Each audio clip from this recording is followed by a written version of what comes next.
The glass shattered across the polished marble floor and every conversation in the restaurant died in a single breath. Ethan Caldwell did not flinch. He simply glanced at his Swiss watch and said, "Let's make this interesting." The dining room at La Reserve Manhattan held its silence like a held note. Crystal chandeliers reflected off-white tablecloths. A waiter froze mid-step with a tray of ribeye steaks.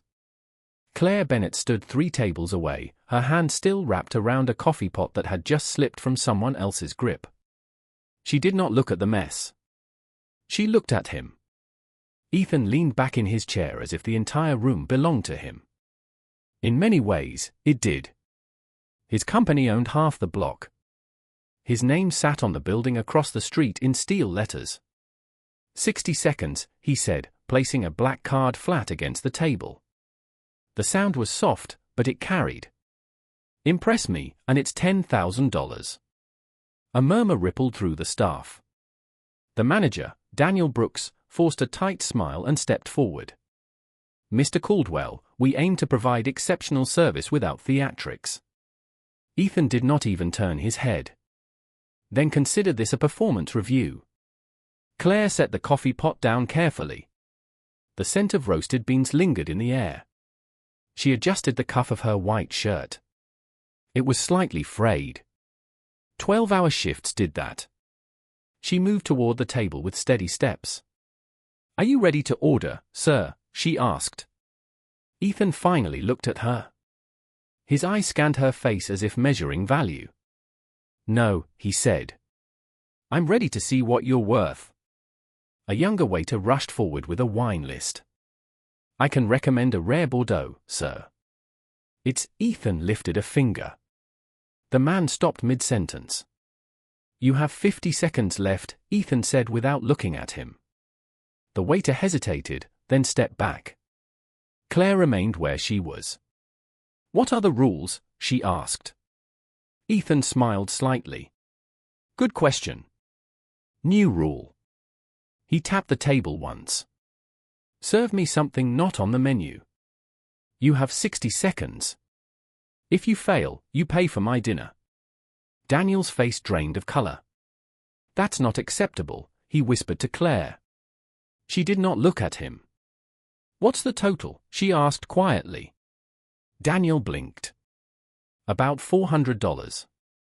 Claire nodded once. $400 was 2 days of rent.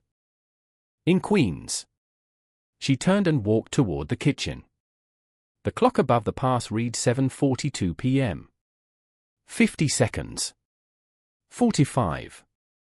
The line cooks glanced at her. "Claire, what are you doing?" one of them asked. She reached for a clean glass. Filled it with water from the tap. Her movements were precise. No rush. No hesitation. 30 seconds. She grabbed a blank receipt from the printer. Picked up a pen. Wrote quickly. Numbers. Clear. Intentional. 20 seconds. "You're going to lose your job," the cook said under his breath. Claire folded the receipt once. "Maybe," she replied. "Or maybe someone else will lose something first." She walked back into the dining room. Conversations had not resumed. Every eye followed her. Ethan leaned forward slightly. Curious now. She placed the glass of water in front of him. Then set the folded receipt beside it. "This is your order, sir," she said. Ethan glanced at the glass. Then at the paper.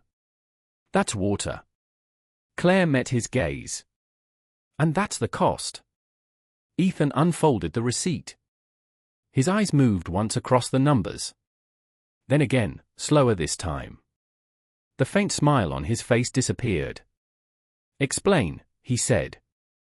Claire rested her hands lightly on the table. "You asked for something not on the menu.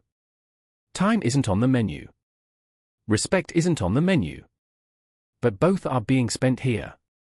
A man at a nearby table shifted in his seat. Someone whispered.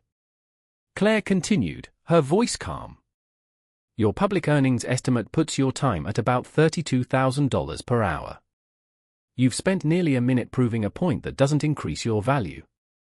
Ethan's fingers tightened slightly around the paper. You calculated that in under a minute. Claire tilted her head. No. I learned not to waste time a long time ago. The room held its breath again. Ethan looked at her differently now. Not as staff. Not as background. Where did you learn that? He asked. Claire gave a small, controlled smile. From someone who lost everything by trusting the wrong rules. Ethan's gaze sharpened. Who? Claire straightened. That's not on the menu either. Daniel exhaled slowly behind her. No one moved. Ethan looked back down at the receipt. His thumb traced the number once more. Then he said quietly, "This calculation assumes something interesting." Claire said nothing. Ethan lifted his eyes. "It assumes you know exactly how I value time." A pause. Subtle. Dangerous. "So tell me," he added. "How would a waitress know that?" Claire did not answer immediately, and that silence shifted the balance more than any words could have. Ethan Caldwell watched her with a sharper focus now, as if recalculating something he had misjudged. Around them, the restaurant slowly exhaled, but no one returned to their meals. Daniel stepped closer, his voice low. "Claire, we can stop this right now." She shook her head once, subtle and controlled. "It is already moving," she said. Ethan tapped the receipt lightly against the table. "You avoided my question." Claire glanced at the glass of water, then back at him. "I answered it," she said. "Just not in a way you expected." Ethan leaned forward, his elbows now resting on the table, his posture no longer casual. "You used my published earnings, but you adjusted the figure." He turned the receipt so it faced her. A number was circled in ink. "This is not standard reporting. This is internal weighting." A faint murmur passed through two men at the neighboring table. They recognized the implication. Claire's expression did not change, but her fingers tightened slightly at her sides. "Public data is never the whole story," she said. Ethan's voice dropped a degree. "That adjustment factor is not public." The pressure in the room thickened. Daniel looked between them, confused. "What adjustment?" Ethan did not break eye contact with Claire. "My firm calculates executive time value differently during active acquisition periods. That multiplier was introduced 3 months ago." Claire held his gaze. "Then your firm should be more careful about where that information ends up." A chair shifted somewhere behind them. One of Ethan's associates, a man in a navy suit, leaned forward. "Ethan, that model is restricted to board-level access." Ethan raised a hand slightly, silencing him without looking. "Exactly," he said. His attention returned fully to Claire. "So I will ask you again. How do you know it?" Claire reached for the receipt and slid it a few inches back toward him, aligning it perfectly with the edge of the table. A small, deliberate action. "Maybe I read more than people assume," she said. Ethan's jaw tightened, just enough to notice. "Reading does not give you internal metrics." Claire tilted her head. "Neither does arrogance." The line landed clean. A few diners exchanged glances. Daniel inhaled slowly, as if bracing for impact. Ethan did not react immediately. Instead, he reached for the glass of water and took a measured sip. The ice clinked softly against the glass. When he set it down, his tone had changed. Quieter. More precise. "You are not guessing," he said. "You are referencing." Claire said nothing. Ethan continued, 3 months ago, we adjusted our valuation model during a confidential acquisition. Only 12 people had access to that file." He paused. "And none of them were waitresses." Claire's eyes flickered for the first time. Not fear. Recognition. "People change jobs," she said. Ethan studied her face as if matching it to a memory just out of reach. "Not like that," he replied. Not from that level. The man in the navy suit leaned closer again. Ethan, we should move this conversation. No, Ethan said, still looking at Claire. This is exactly where it needs to happen. The room felt smaller now. Tighter. Claire straightened slightly, her shoulders squared but relaxed. You created a game, she said. I responded to it. Ethan nodded once. You rewrote it. A brief pause settled between them. Then Ethan reached into the inside pocket of his jacket and pulled out his phone. He unlocked it and scrolled quickly, his thumb moving with practiced efficiency.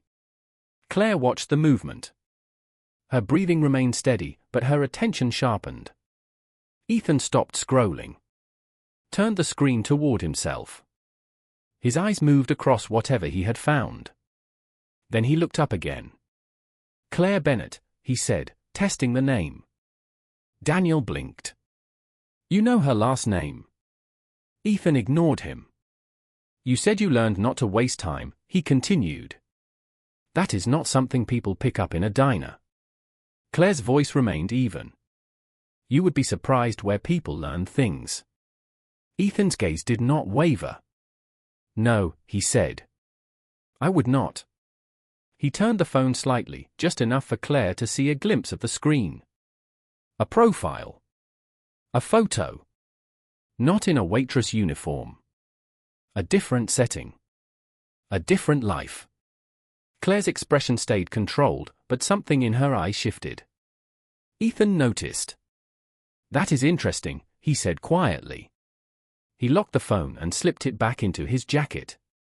Because according to this, he added, you did not just learn about time.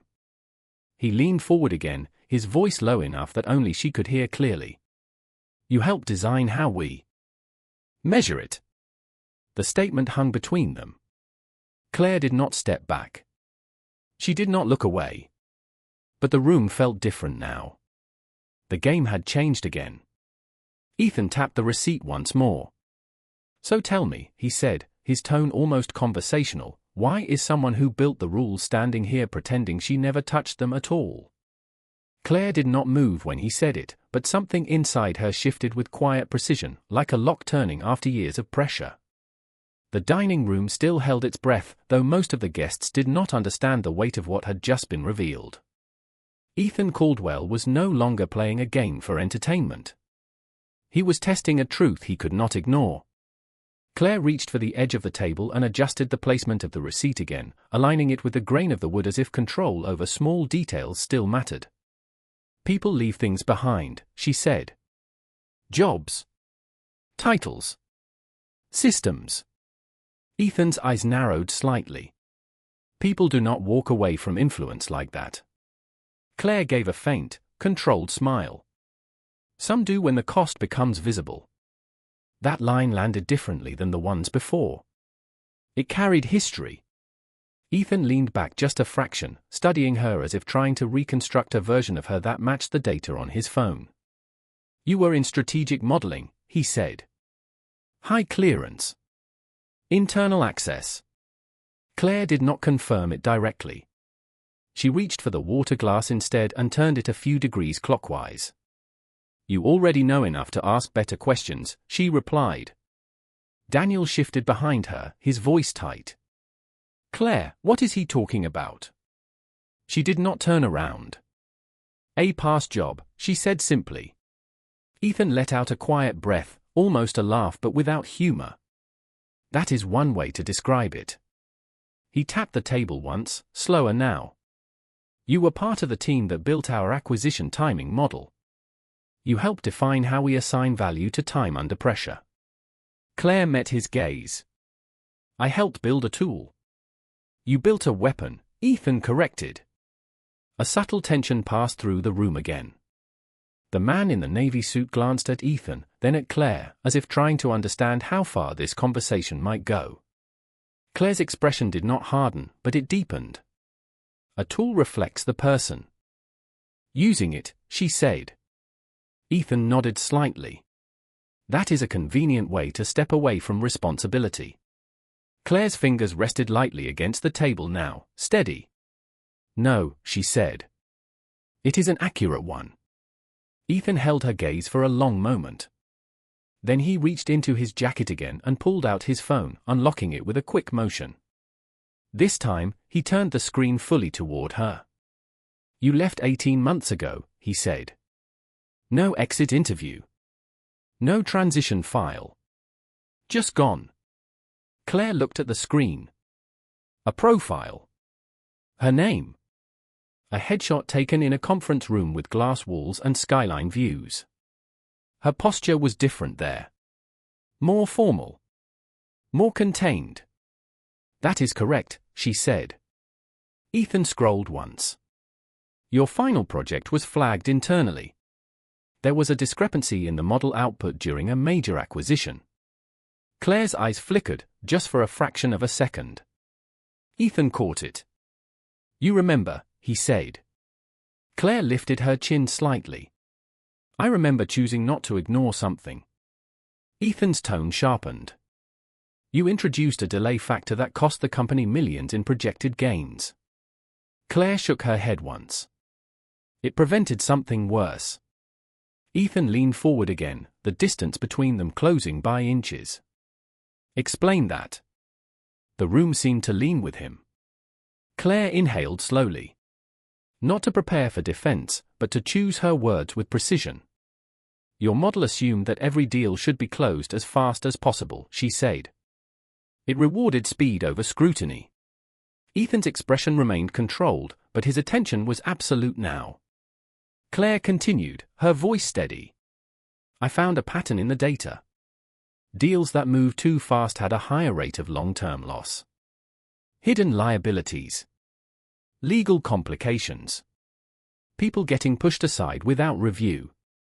The man in the navy suit shifted again, this time more noticeably. Ethan did not look away from Claire. "So you slowed it down," he said. Claire nodded once. "I added a variable that forced the system to pause when certain risk markers appeared." Ethan's jaw tightened slightly. "And that pause cost us a major acquisition." Claire met his gaze without hesitation. "That pause revealed a liability you would have inherited." A silence followed. Not empty. Heavy. Ethan studied her face as if searching for certainty. "That file disappeared after you left," he said quietly. Claire's expression did not change. "Some things are not meant to stay in systems that ignore them." Ethan's voice dropped. "You removed it." Claire did not answer directly. Instead, she said, "You kept the part that made you faster. You lost the part that made you safer." Ethan leaned back slowly this time, the shift in posture subtle but significant. For the first time, he was not pressing forward. He was recalibrating.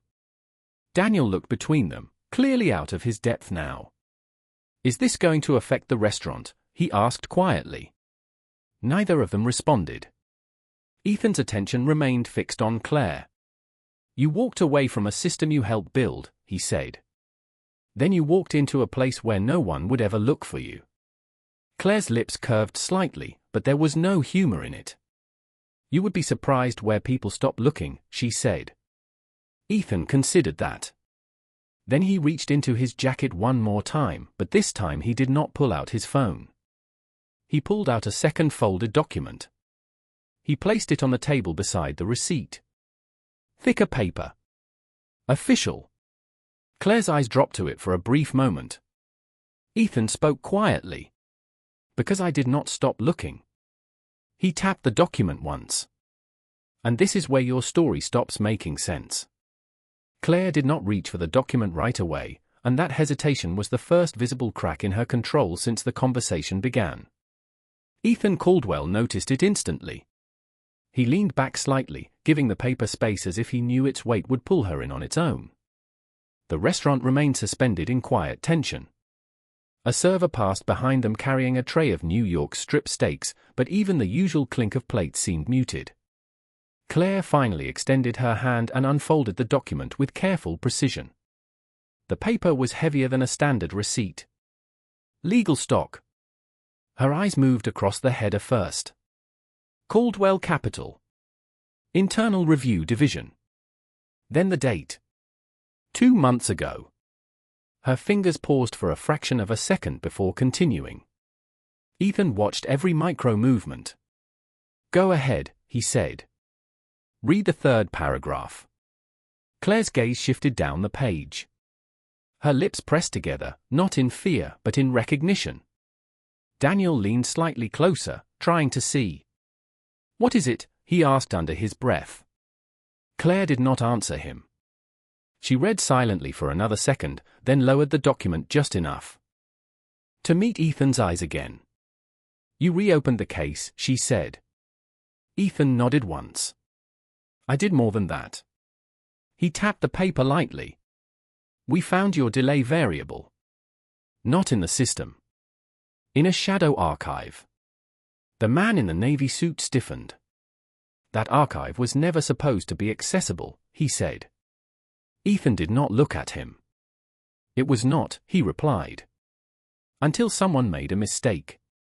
Claire's grip on the paper tightened slightly. "Or someone left it on purpose," she said. Ethan's expression shifted, just a degree. "That is what I am trying to understand." Claire looked back down at the document. This time, she turned the page. Attached behind it was a printed data sheet. Rows of numbers. Timestamps. Transaction IDs. One column highlighted in yellow. Delay markers. Each one tied to a specific deal. Claire traced one line with her finger. A date. A location. Chicago. 18 months ago. Ethan's voice softened, but it carried more weight now. "That deal would have closed in 48 hours without your adjustment." Claire nodded faintly. "And it would have brought in a company with undisclosed liabilities," she said. Ethan tilted his head. "That is your claim." Claire lifted the paper slightly. "It is not a claim. It is in the data." Ethan gestured toward the sheet. "Show me." Claire placed the document flat on the table and pointed to a sequence of entries. These markers forced a pause when certain risk indicators aligned. "Look at the audit trail attached to this deal." Ethan leaned in closer. Their shoulders were now within inches. The scent of his cologne mixed with the faint aroma of coffee still lingering from earlier. Claire tapped a specific line. 3 days after the delay, a compliance review flagged irregular financial reporting in the target company.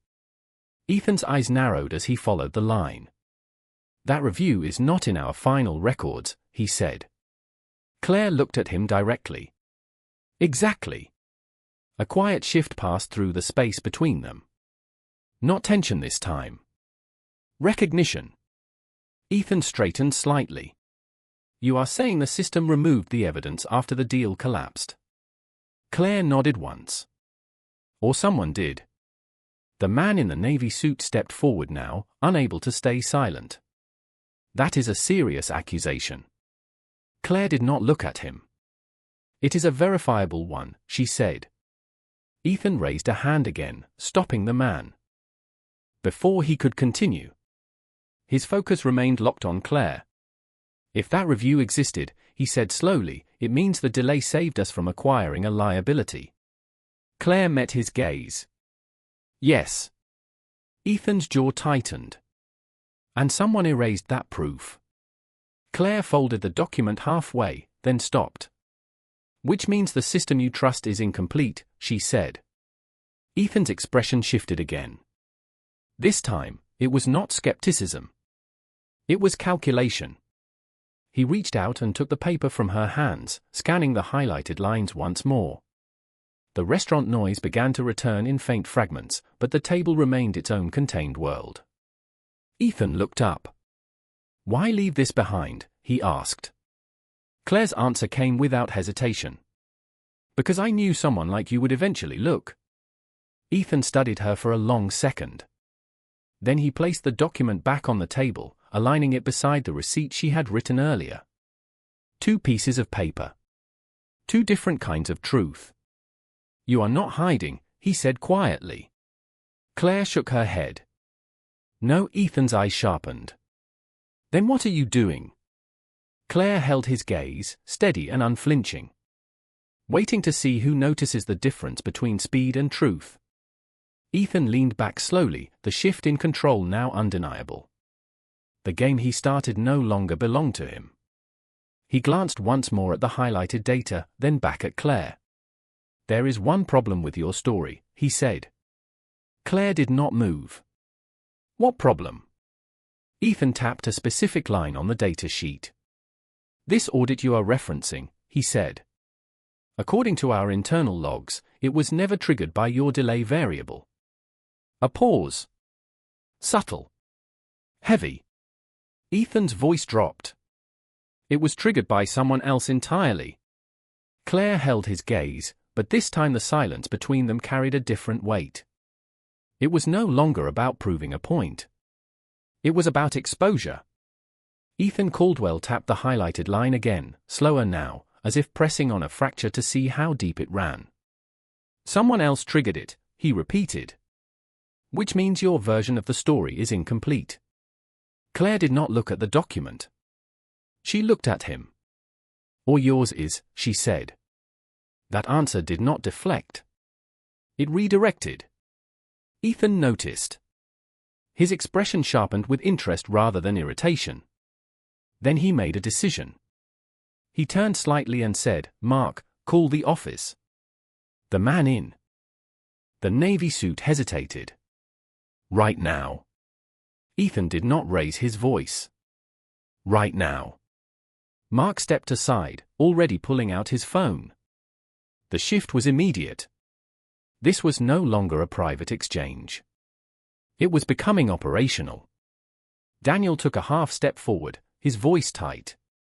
"Mr. Caldwell, this is a restaurant." Ethan did not look at him. "Then keep serving," he said calmly. "This will not take long." Claire felt the change in the air before anything else moved. Stakes had just escalated beyond conversation. Ethan was not testing her anymore. He was verifying her in real time. Mark spoke quietly into his phone near the entrance. "Get me internal review. Priority line." Claire exhaled slowly through her nose. Not to steady fear, but to sharpen focus. She reached for the document again, scanning the highlighted timestamps more carefully this time. There it was.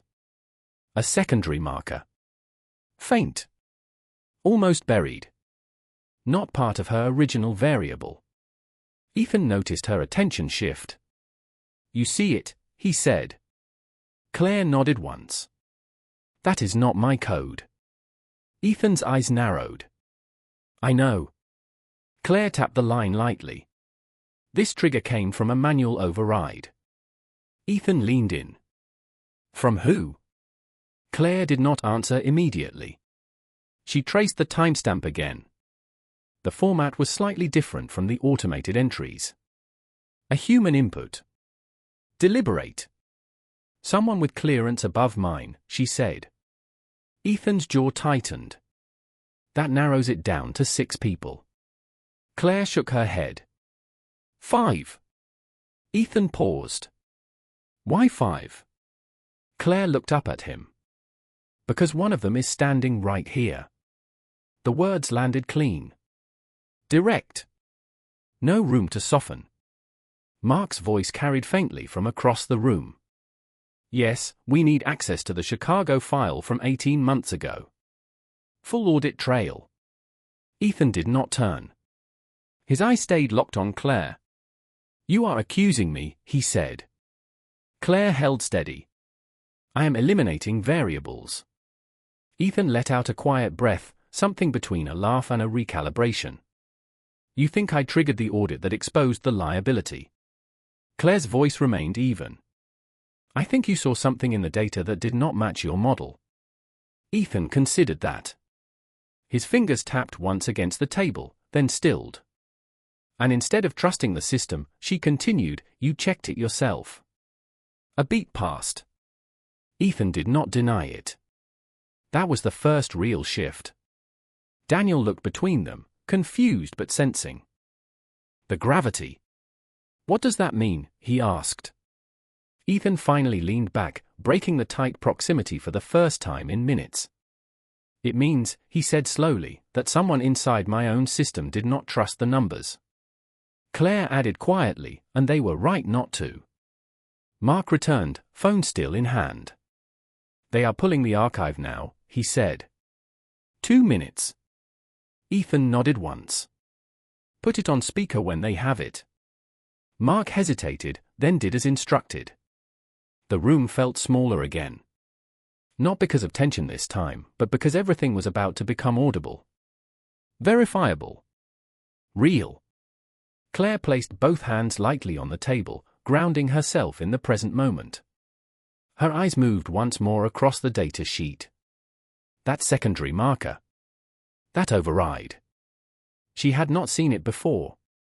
Or she had not been allowed to. Ethan watched her carefully. "You did not know about that line," he said. Claire shook her head once. "No." Ethan's gaze sharpened. "Then whoever triggered it was working parallel to you." Claire's voice lowered slightly.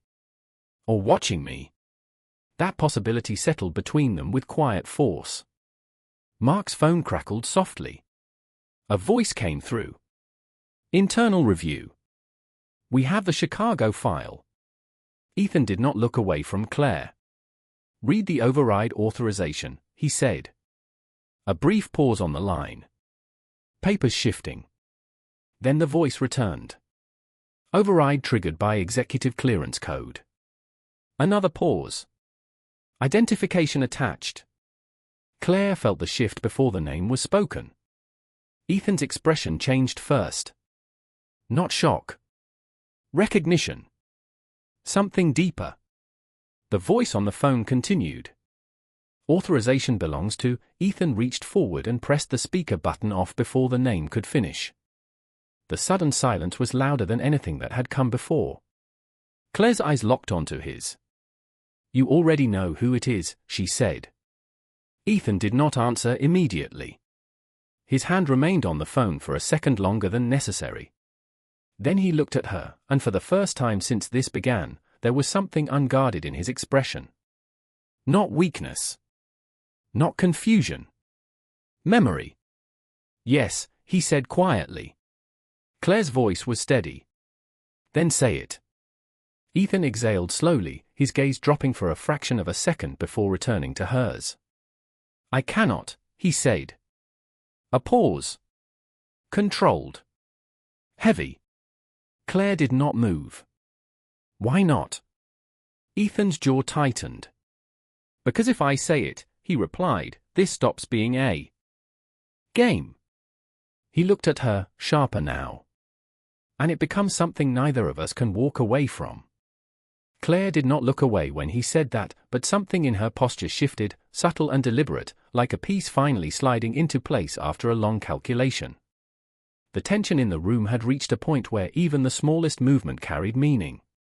Ethan Caldwell's hand slowly lifted off the phone, but his attention remained locked on her as if he was waiting for her to react in a way that would confirm something deeper.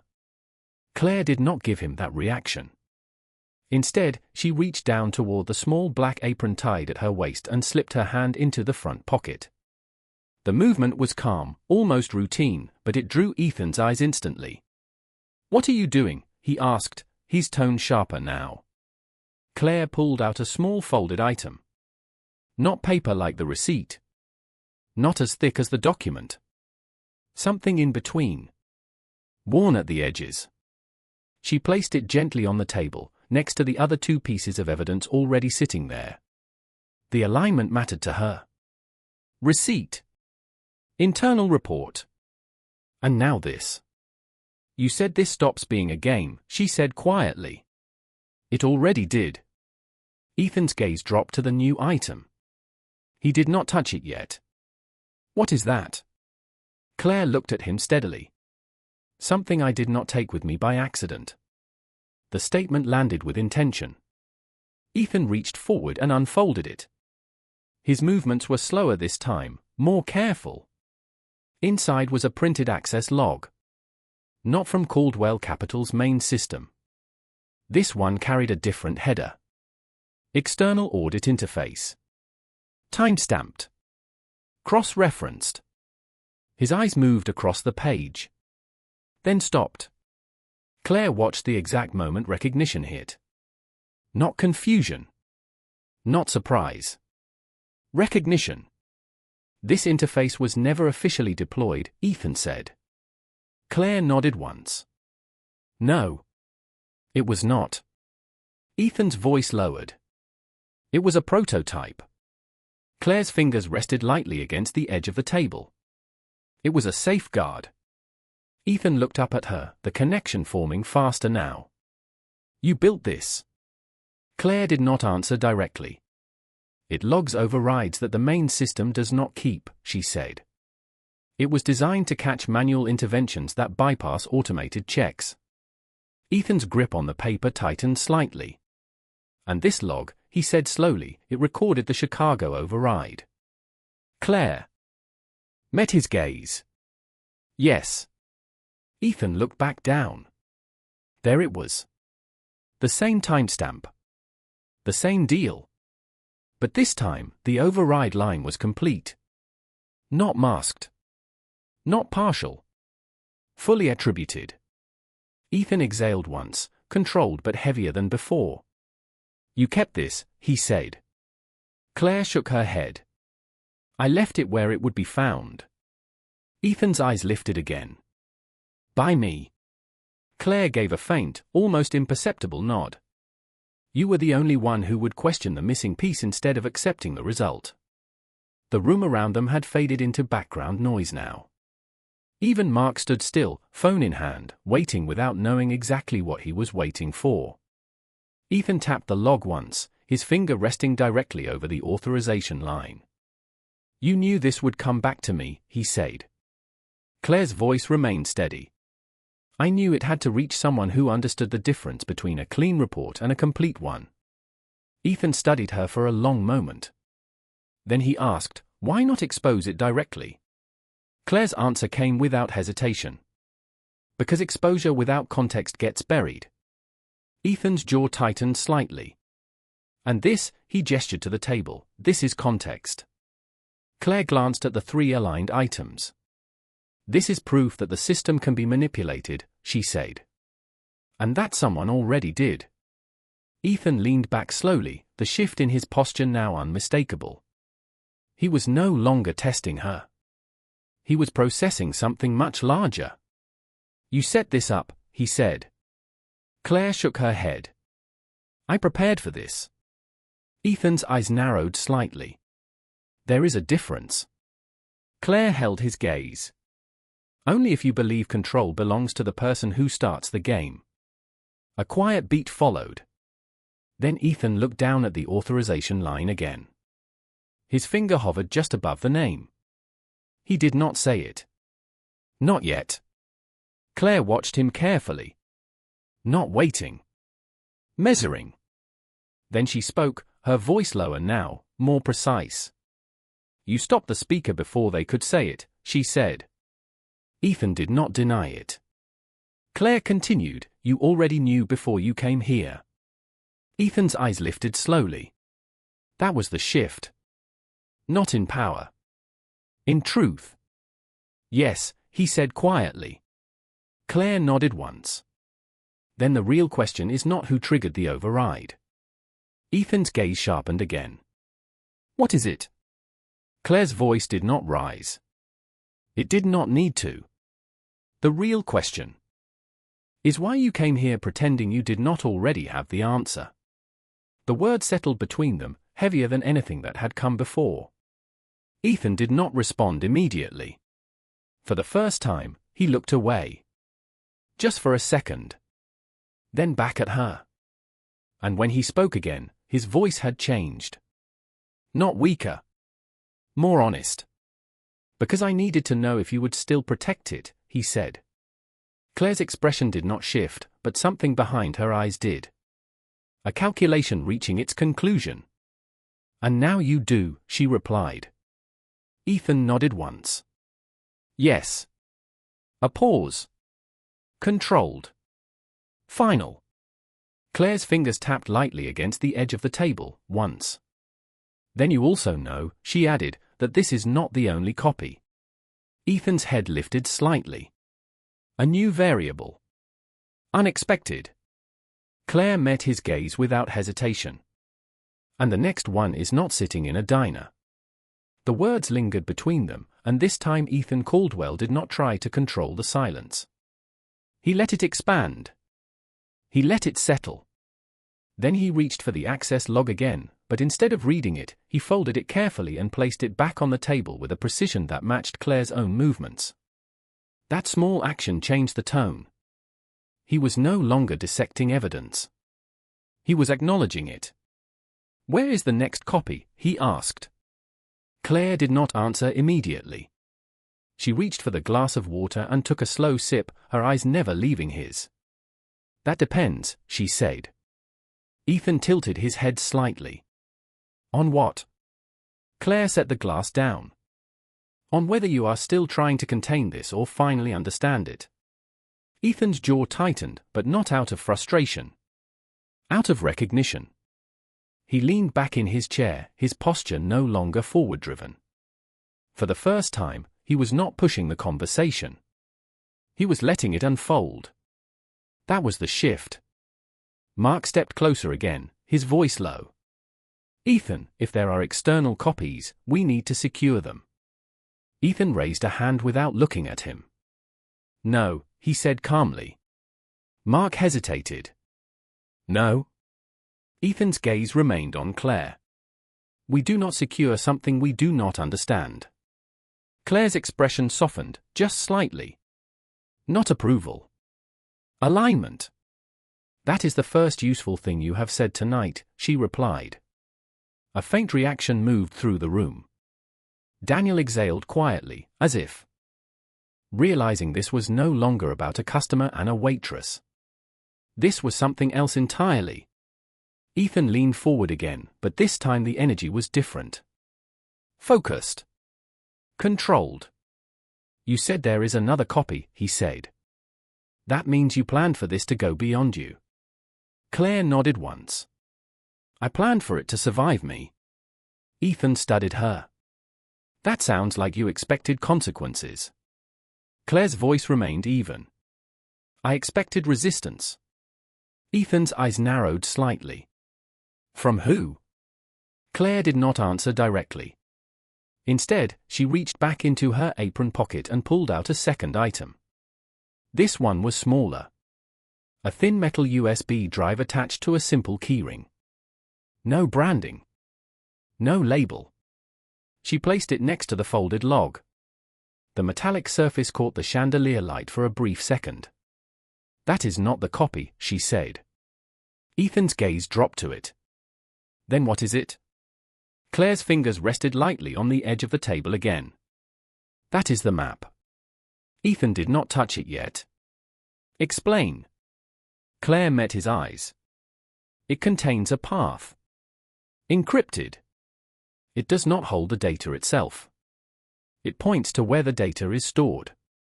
Ethan's mind moved quickly now. "Distributed storage," he said. Claire nodded. "Across multiple locations. Each one requires a different key." Mark stepped in again, unable to stay silent. "Then we just need the keys." Claire looked at him for the first time. Calm. Direct. "You are assuming they are all in the same place." Mark stopped. Ethan watched the exchange, then returned his attention to Claire. "How many locations?" he asked. Claire paused for a fraction of a second. Not hesitation. Measurement. 3, she said. Ethan's eye sharpened. "And this map leads to all of them." Claire shook her head slightly. "No. This map leads to one." Another shift. Subtle. Significant. Ethan leaned in just a bit. "Then the others." Claire's voice lowered. "They are triggered." Ethan's expression changed. Not confusion. Recognition again. "By what?"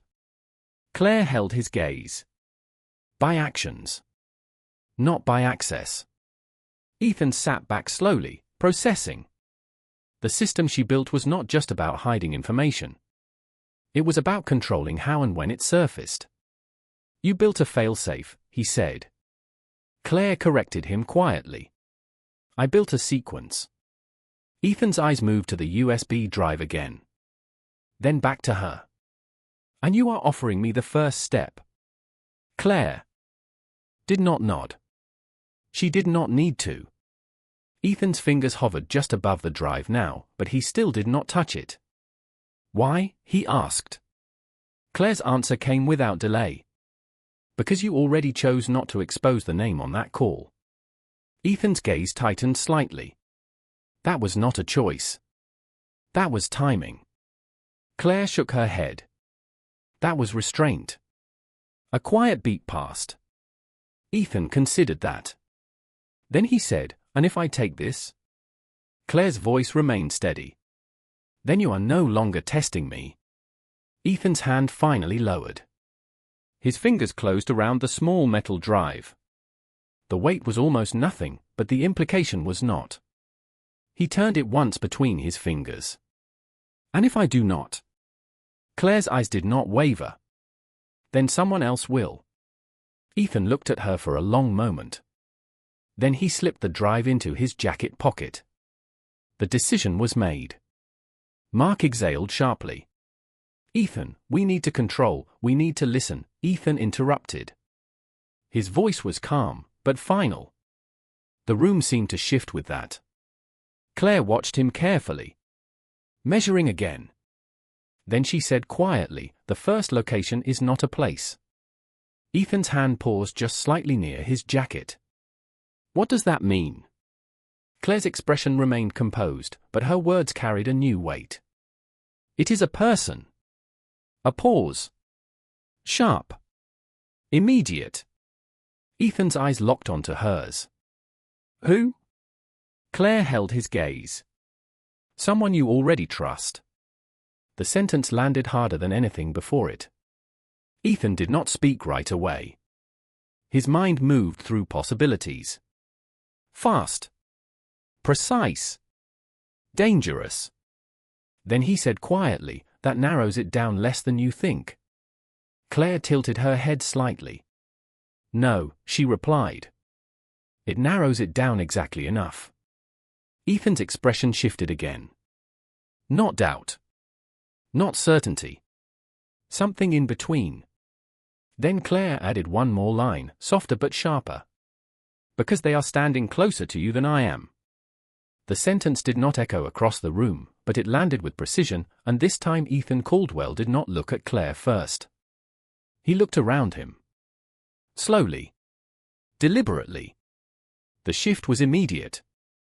The center of gravity moved away from the table and into the space around it. Mark straightened slightly, sensing the change but not yet understanding it. Daniel froze where he stood, unsure if he should step back or stay visible. The servers nearby suddenly found reasons to focus on their trays. Ethan's gaze passed over each of them, measured and controlled, then returned to Claire. "You are asking me to question my own people," he said. Claire did not nod. "I am asking you to observe them," she replied.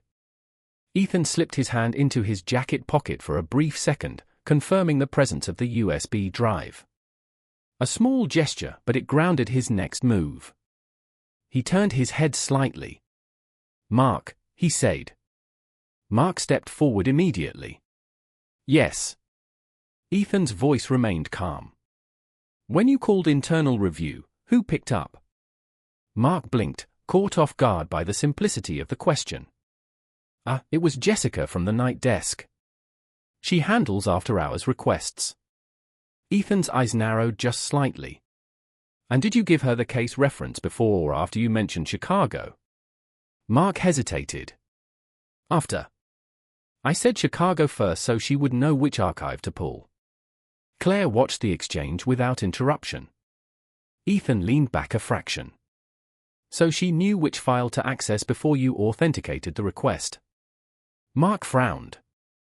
"She works for us." "She does not need, everyone needs a reason," Ethan said quietly. That line shifted something again. Not loud. Not aggressive. Just precise. Mark's confidence wavered for the first time. It is standard, he said, but there was less certainty in it now. Ethan did not respond to him. Instead, he reached for the folded document again and tapped the authorization line once more. The override came from someone with executive clearance, he said. And the first external confirmation of that override came through a call that was not fully verified. Claire added softly, which means the system did not just fail once. Ethan looked at her. It echoed. Claire gave a faint nod. Exactly. The idea settled into place. Not a single breach. A pattern. Ethan's posture shifted again, but this time it carried a different kind of energy. Not reaction. Direction. He stood up. The movement was smooth, controlled, and it immediately drew attention from the surrounding tables. The billionaire who had been seated all evening was now standing, not to leave, but to act. Mark, he said. Call Jessica back. Mark hesitated for half a second, then raised the phone again. What am I asking? Ethan's eyes moved briefly across the room once more before returning to Claire. You are not asking, he said. You are listening. Mark nodded and stepped away again, dialing quickly. Claire watched Ethan carefully now. The shift was clear. He was no longer chasing answers. He was structuring them. Ethan turned slightly toward her. You said the first location is a person, he said. Claire met his gaze. Yes. Ethan's voice lowered. And you also said that person is closer to me than you are. Claire did not move. Yes. Ethan took a slow breath. Then he said, that leaves a very small circle. Claire's expression remained composed, but her eyes sharpened just enough to show she was tracking every step of his reasoning. You are getting closer, she said. Ethan gave a faint, almost humorless smile. Closer is not enough. Claire tilted her head slightly. It is if you are willing to test it. Ethan's eyes flickered briefly toward Mark, who was now speaking quietly into the phone again. Then back to Claire. You want me to expose it, he said. Claire shook her head. I want you to recognize it. Another subtle distinction. Ethan nodded once, as if acknowledging the difference. Then Mark's voice carried faintly again. Jessica, I need you to walk me through exactly how you accessed that file earlier. A pause. Then, no, do not pull it again. Just tell me what you did. Ethan did not look at him. He was watching Claire now, measuring her reaction to what was about to unfold. Claire remained still. Calm. Prepared. That was the difference. She had not just predicted this moment. She had built toward it. Ethan spoke quietly. If this leads where I think it does, he said, then this is bigger than a single override. Claire's voice matched his tone. It always was.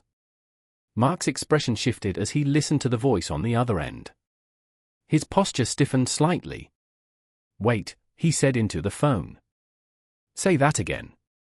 Ethan's gaze sharpened. What is it? Mark covered the phone slightly. She is saying the request did not come through my credentials alone, he said. Ethan's eyes locked onto him. What does that mean? Mark hesitated, then said, she said there was a secondary authorization already attached before I called. A pause. Heavy. Immediate. Claire did not look surprised. Ethan did not move. Then he asked one question. Quiet. Precise. Whose authorization? Mark looked down at the phone again, then back up slowly. His voice dropped. It is yours. The room seemed to tilt for a fraction of a second. Not physically. Logically. Ethan did not react outwardly. Not yet. His hand remained steady at his side. But his eyes shifted. Not toward Claire. Not toward the table. Inward. Calculating something that did not align. Claire watched him closely now. This was the moment she had been preparing for. Ethan spoke again, slower this time. "That is not possible," he said. Mark swallowed. "That is what she is saying." A beat passed. Then Claire said quietly, "Unless someone is using your name to open doors you never walked through." Ethan's gaze snapped back to her. Sharp. Focused. Controlled. But something had changed. Not doubt. Direction. Then Claire added one final line, softer but more dangerous than anything before. "Or unless you did something you do not remember doing." The sentence did not break Ethan Caldwell, but it slowed him down in a way nothing else had. Not confusion. Interruption. His mind was moving, but now it was checking itself. That was new. Claire saw it. And she did not push. She stepped back half a pace instead, creating space where pressure had been. That was her move. Ethan noticed immediately. "You are stepping away," he said. Claire adjusted the edge of her apron, smoothing it once. "No," she replied. "I am giving you room to catch up." The line was quiet, but it shifted the dynamic again. Ethan exhaled slowly, then reached for his phone. This time, he did not scroll. He opened a secure app and tapped into a biometric log interface. His thumb hovered over the screen for a fraction of a second before confirming access. "If my authorization was used," he said, "then it was logged." Claire watched closely. Not his words. His timing. Ethan pulled up a list of access events. Date. Time. Location. Device ID. His eye scanned quickly, then slowed. There. 18 months ago. Chicago file access. Executive override. He tapped the entry. More data expanded. Device location. Midtown Manhattan. Timestamp precise to the second. Claire stepped closer again, just enough to see the screen. The detail mattered. The device ID was unfamiliar. Not his primary phone. Not his office terminal. A secondary credential. Ethan's jaw tightened slightly. "This was not me," he said. Claire did not respond immediately. She leaned in just enough to read the metadata fully. Then she pointed to a line beneath the device ID. "Look at the session duration," she said. Ethan followed her finger. 47 seconds. Claire nodded faintly. "That is not someone browsing," she said. "That is someone executing a specific action and leaving." Ethan's grip on the phone tightened. "Someone who knew exactly what they were doing." Claire straightened. "Someone who knew exactly how you work." That distinction landed deeper. Ethan locked the screen for a second, then unlocked it again, as if confirming the data would not change. It did not. Mark stepped closer, his voice low. "Ethan, if your credentials were cloned, we need to shut down." "No," Ethan said, cutting him off. "Not sharply. Decisively. If we shut it down, we lose visibility." Claire's eyes flickered once. Approval. Not spoken. Understood. Ethan looked at her. "You knew this would happen," he said. Claire shook her head slightly.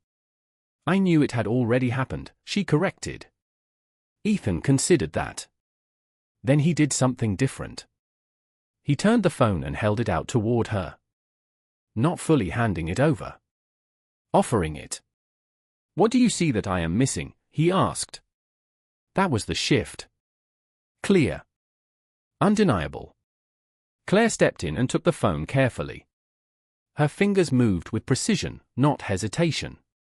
She scrolled down past the device ID, past the timestamp, to a smaller field near the bottom. Session origin tag. It was faint. Almost ignored. She tapped it. A secondary window opened. Not location. Not device. A routing marker. Claire's eye sharpened. This is not direct access, she said. Ethan leaned closer. What is it? Claire turned the screen slightly so he could see. It is routed through an internal proxy, she explained. Someone masked the origin by making it look like it came from your credentials. Ethan's voice dropped. Inside my own system. Claire nodded.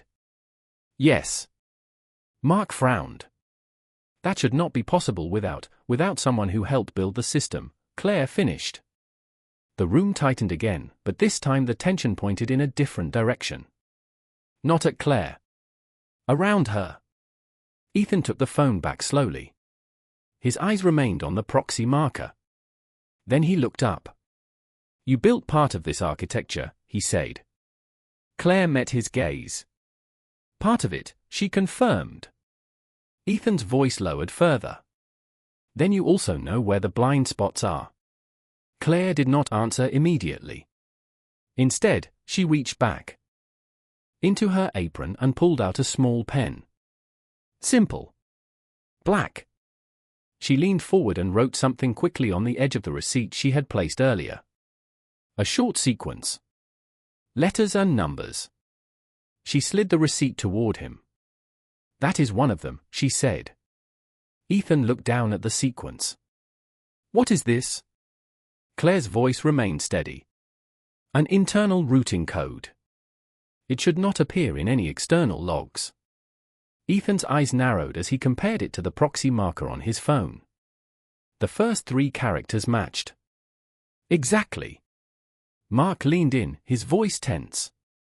That code is restricted to system architects. Ethan looked up slowly. Not at Mark. At Claire. The realization settled in layers.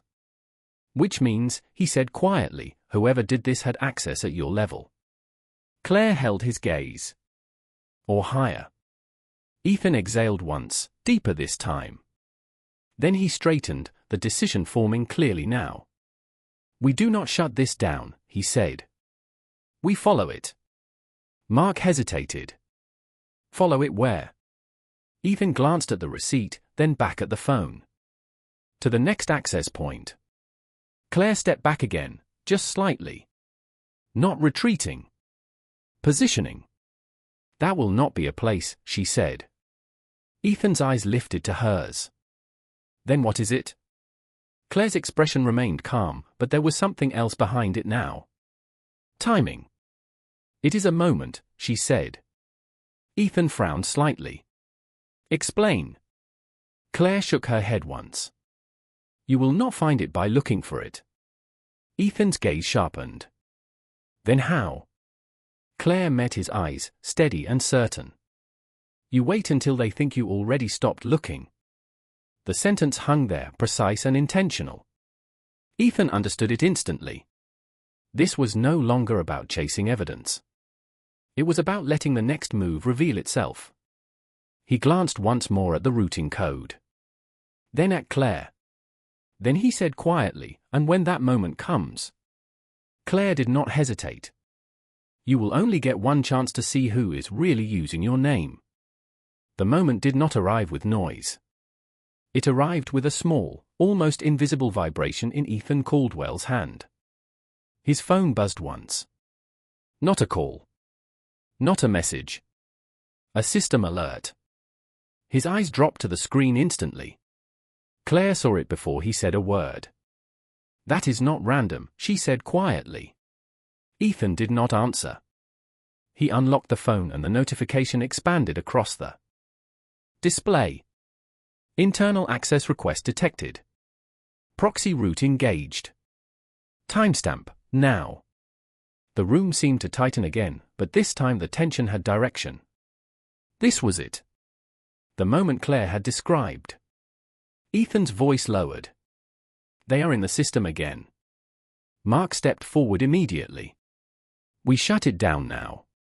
Ethan shook his head once. No, his tone was final. He looked at Claire. We wait.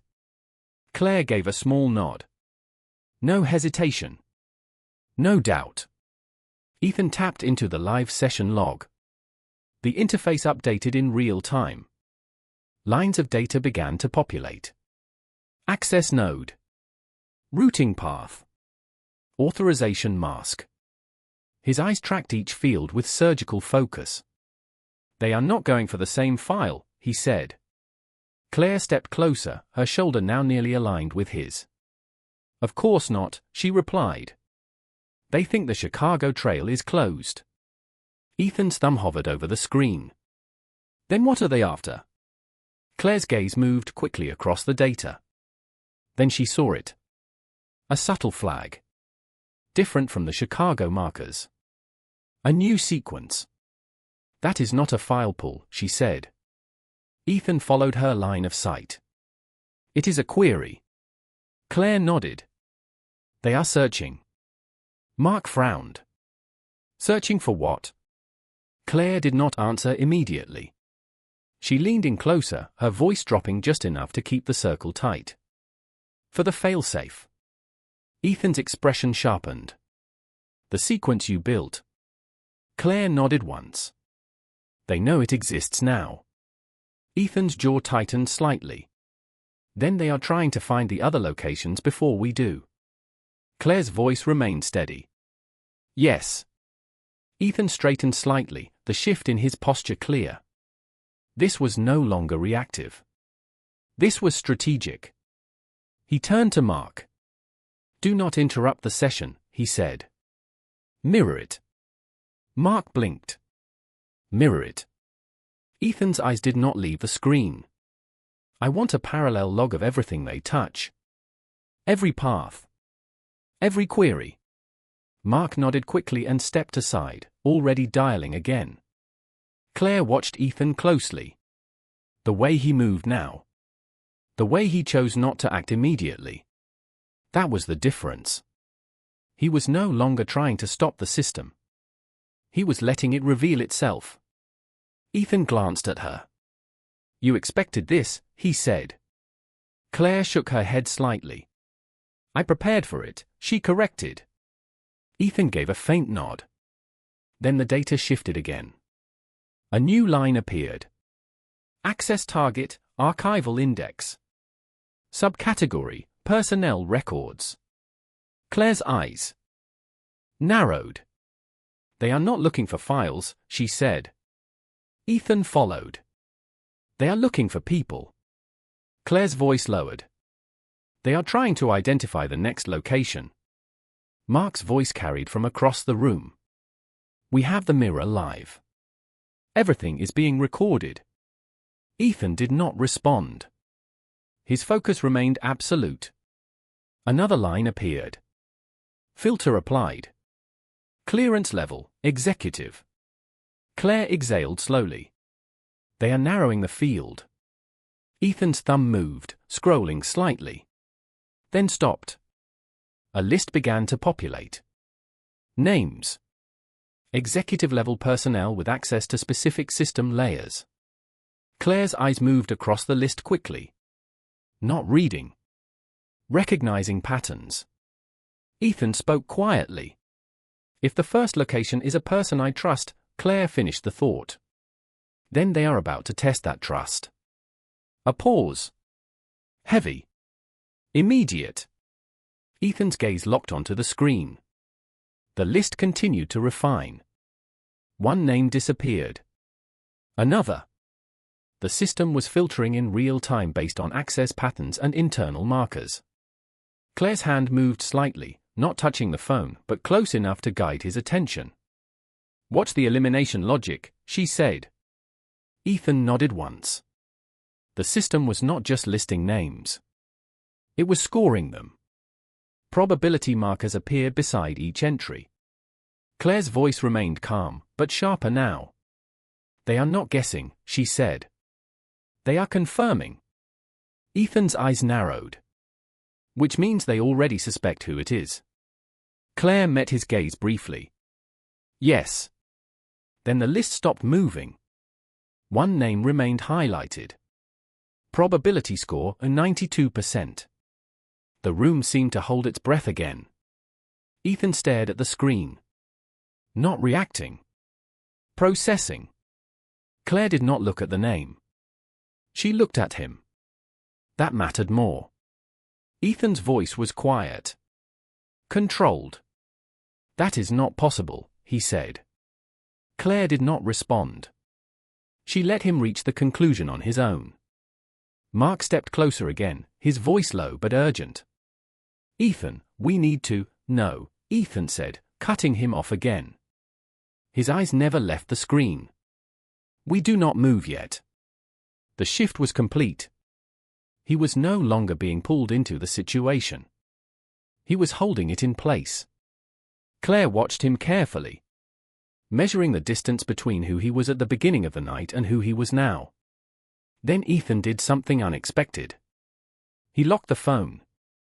The screen went dark. The name disappeared from view. Mark blinked. Why did you? Ethan looked up slowly. His gaze moved across the room once more. Not scanning randomly.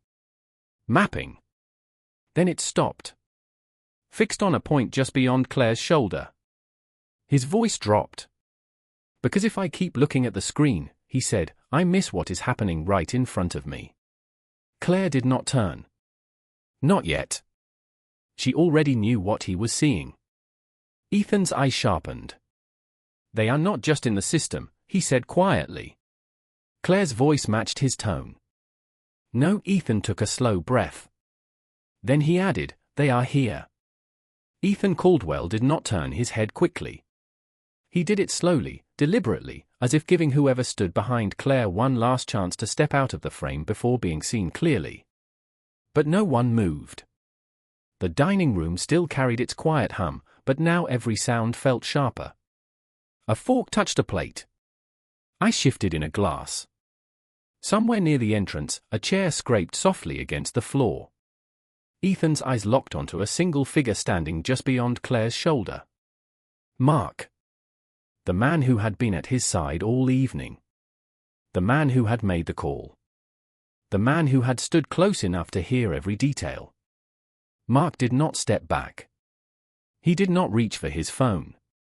He simply held Ethan's gaze, and for the first time, he did not look like an assistant waiting for instructions. He looked like someone who already knew how this would unfold. Claire did not turn immediately. She watched Ethan instead.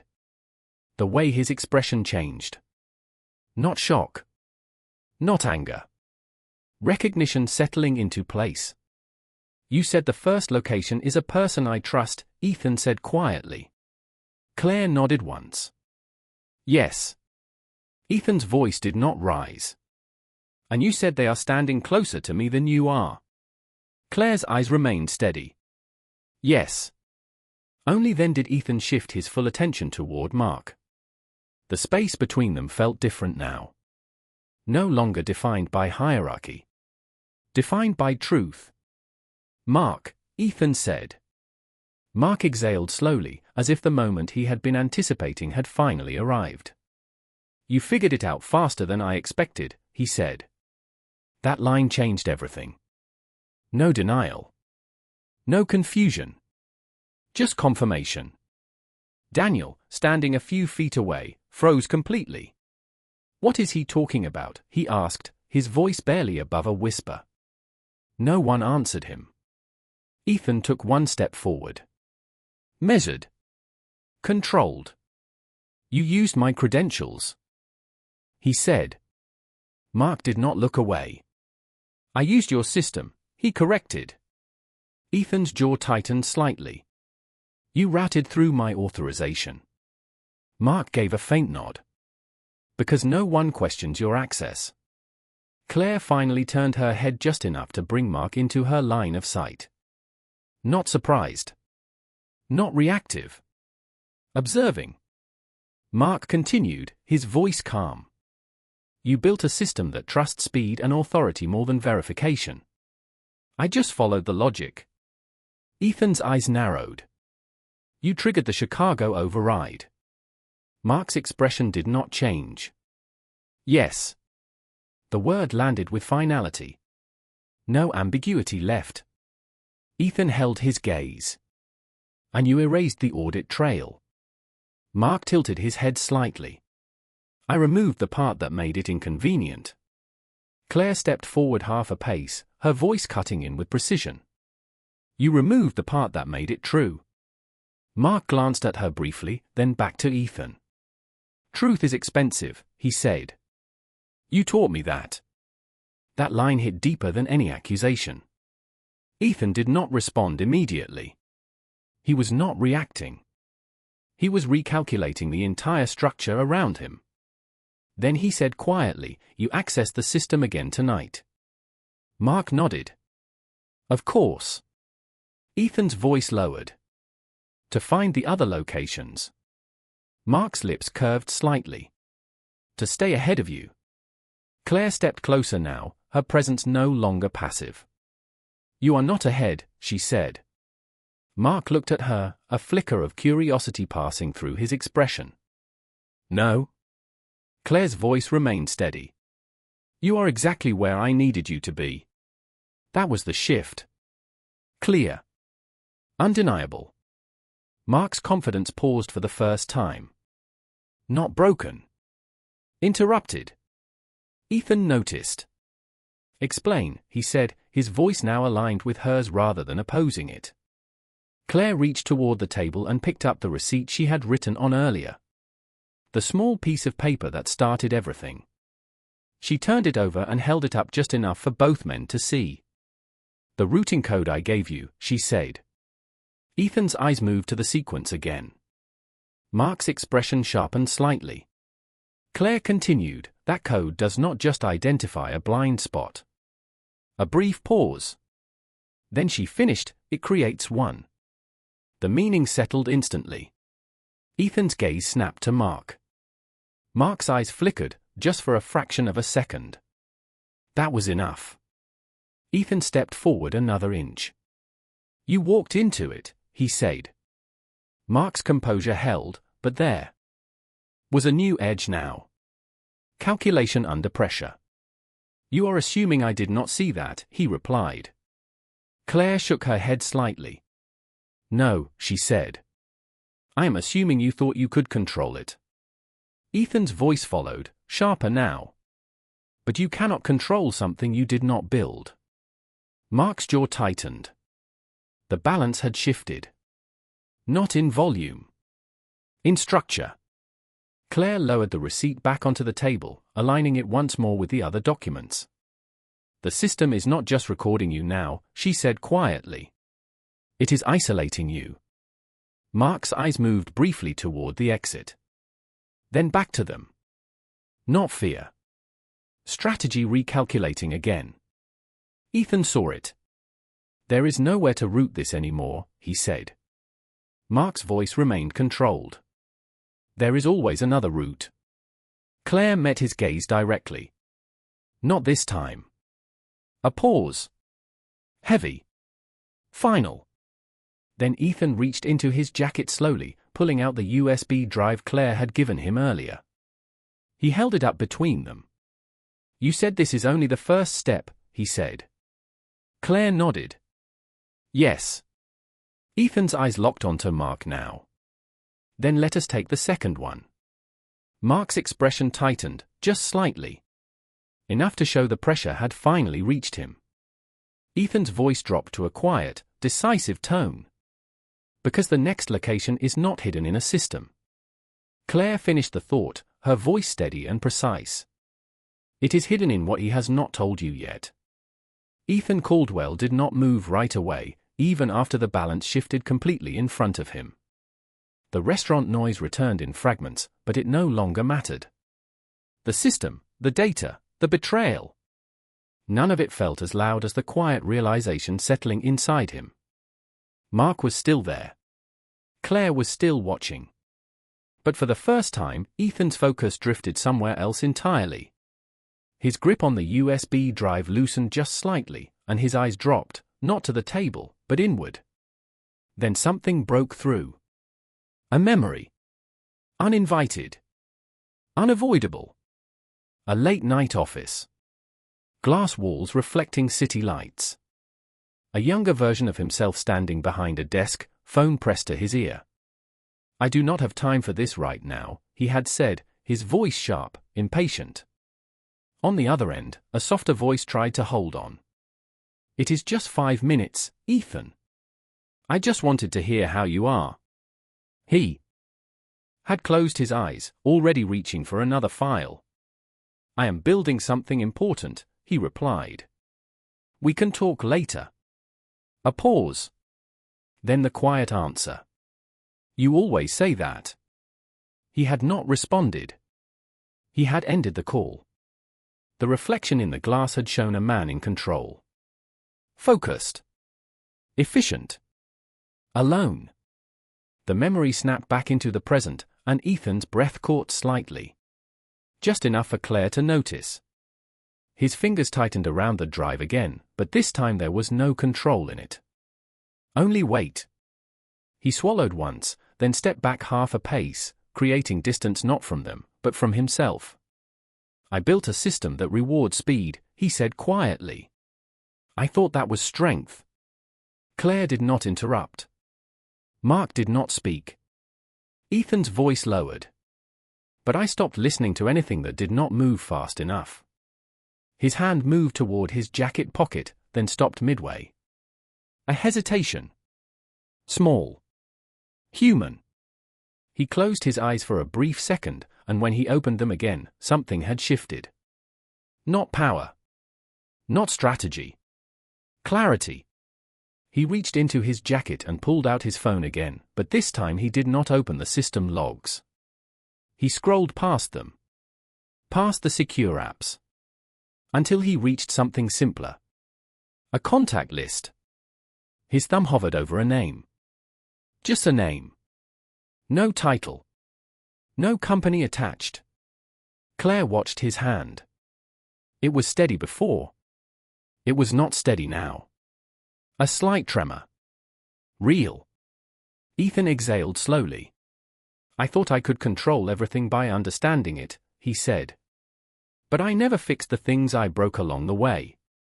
Claire's voice was soft. "You still can." Ethan gave a faint, almost broken smile. "That is the part one never believed." He looked at the name again. His thumb moved. Stopped. Moved again. Then finally pressed. The phone lifted to his ear, but not smoothly. There was a hesitation in the motion, a weight behind it. The call rang once. Twice. Ethan's free hand tightened slightly at his side. A third ring. Then a voice answered. Quiet. Familiar. "Hello?" Ethan's breath caught again, and this time he did not hide it. "Hey," he said, his voice lower than before, stripped of its usual control. There was a pause on the other end. "Ethan." He closed his eyes for a fraction of a second. "Yeah," he said softly. "It is me."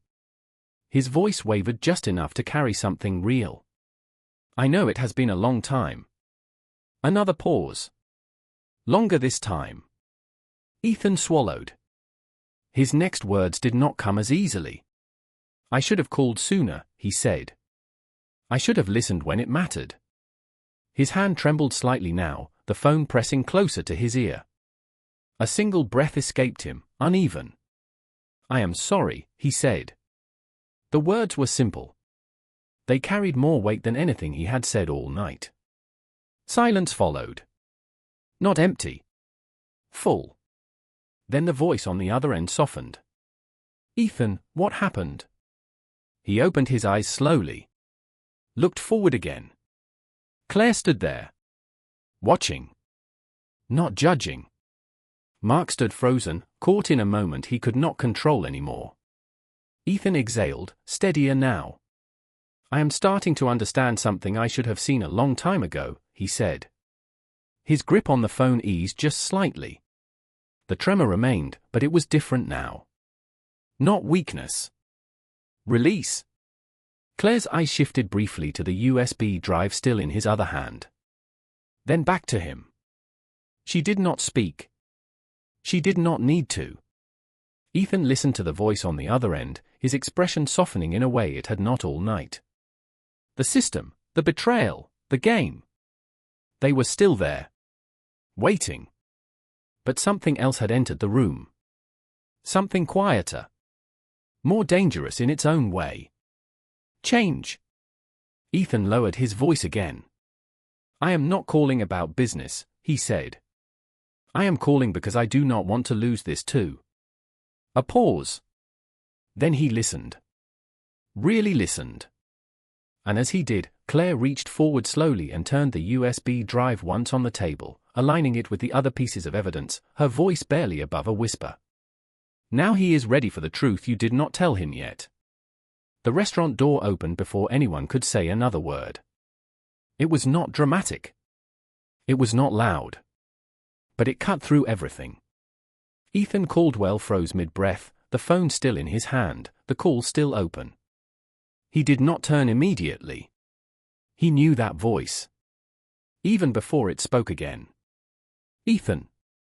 He turned slowly this time. Not like before. Not calculating. Not controlling. Just human. She stood there near the entrance, slightly out of breath, her coat still half-buttoned, her hair pulled back in a way that suggested she had not stopped to think before coming. Rachel. His sister. The one he had not called back. The one whose voice he had ignored too many times to count. For a second, neither of them moved. The distance between them was only a few feet, but it carried years of silence. Then Rachel took a step forward. You sounded different, she said, her voice unsteady. So I came. Ethan's hand lowered slowly, the phone slipping down to his side. He did not care that Mark was still there. He did not care about the system, the logs, the evidence. None of it mattered in that moment. I did not think you would, he said quietly. Rachel let out a breath that trembled. You never gave me a reason to believe you would ask. That line did not accuse. It revealed. Ethan nodded once. His throat tightened, but he did not look away. I know, he said. A pause. Then she closed the distance. Not fast. Not hesitant. Just real. She stopped right in front of him, searching his face as if trying to confirm something she had almost given up on. What happened? She asked softly. Ethan opened his mouth, then closed it again. Words felt smaller than what he needed to say. So he did something else. He stepped forward. And he wrapped his arms around her. It was not controlled. It was not measured. It was tight. Almost desperate. Rachel froze for a fraction of a second, surprised by the force of it. Then her arms came up around him just as tightly. The years between them collapsed in that single moment. Ethan's grip tightened as if letting go would undo everything. His breath broke unevenly against her shoulder. The first tear came without warning. It slid down quietly, but he felt it. Rachel did too. Her hand pressed against his back, steady, grounding. Hey, she whispered. It is okay. Ethan shook his head slightly against her shoulder. No, he said, his voice breaking. It is not okay. I made it not okay. Rachel pulled back just enough to see his face. Her hand stayed on his arms, firm, present. You are here now, she said. That matters. Ethan's eyes were wet now. No hiding it. No controlling it. I should have been here before, he said. Rachel gave a small, sad smile.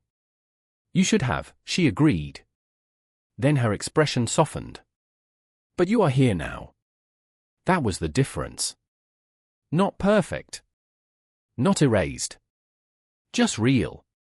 Ethan nodded slowly. His hand still held onto her, but not as tightly now. Not out of fear. Out of connection. Behind them, Claire stood quietly. She had stepped back without anyone noticing. She did not interrupt. She did not explain. She simply watched, her expression calm, her presence no longer needed in the same way. Mark stood frozen, the entire system he had manipulated suddenly meaningless in the face of something he could not control. Ethan looked at Rachel again, really looked this time. "I do not want to lose this," he said. Rachel reached up and touched his face lightly, her thumb brushing away the tear he had not noticed falling. "Then do not," she said. "Stay." A simple word. Heavy with meaning. Ethan nodded again, more certain now. The phone in his hand slipped fully to his side. The screen dimmed. The system alerts faded into silence. Claire turned quietly and walked away, her steps soft against the floor, leaving the table, the documents, and the unfinished game behind. She did not need to stay. The rule had already been rewritten. Ethan took a slow breath, steadier now, and held onto his sister's hand as if it was the first real thing he had touched all night. "I spent years trying to control everything," he said softly. Rachel squeezed his hand. "You do not have to control this," she replied. Ethan looked at her, his voice quieter now, but clearer than ever. "I just have to show up."